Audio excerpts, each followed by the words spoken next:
এত আয়োজন কি অনুষ্ঠান চলো তোমাদেরকে বলছি। তো বরমশাই দেখো সকাল সকাল হাটে গেছিলো, সেখান থেকে শাক এনে কিন্তু এখন আমাকে বেছে দিচ্ছে। আর আমি এদিকে চালটাকে ধুয়ে নিলাম, ধুতে ধুতে মেয়ে এসে বলছে মা আমাকে চকলেটটা খুলে দাও। তো মেয়েকে চকলেটটা খুলে দিয়ে কিন্তু আমি বসিয়ে দিয়েছিলাম চা।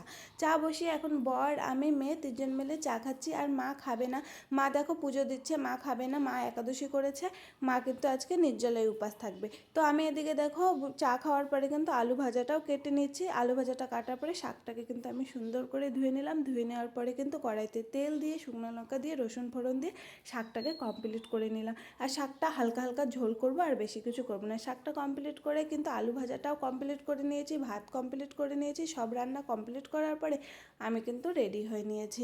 রেডি হওয়ার পরে কিন্তু চলে গেলাম। দেখো এত কিছু আয়োজনে তোমাদেরকে বললামই যে এত কিছু কিসের আয়োজন।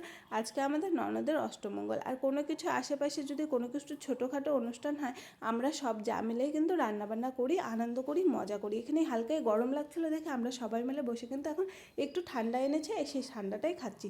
তারপরে খাওয়ার পরে কিন্তু আমাদের আবার কাজে লেগে গেছি। দেখো এদিকে মাছের ঝোল কমপ্লিট হয়ে গেছে, ডাল করেছি, মাছের ঝোল করেছি, মাংস করেছি, পাঁপড় ভেজেছি, ভাত করেছি, মানে সব কিছুই রান্না হয়েছে, চাটনি হয়েছে, আর মিষ্টি হয়েছে, দই, সব কিছুই মানে বিয়েবাড়ির মতনই একটা অনুষ্ঠান হয়েছে। তো যাই হোক, আমরা কিন্তু অল্প স্বল্প কাজ সবাই মিলে করেই নিতে পারি। এতগুলো যেহেতু 8-9 জন যা আছে সবাই মিলেই করি। তো এখানে দেখো আমাদের রান্না কমপ্লিট করে রাতের খাওয়া দাওয়া করে এসে চলে এসেছি। ভিডিওটি ভালো লাগলে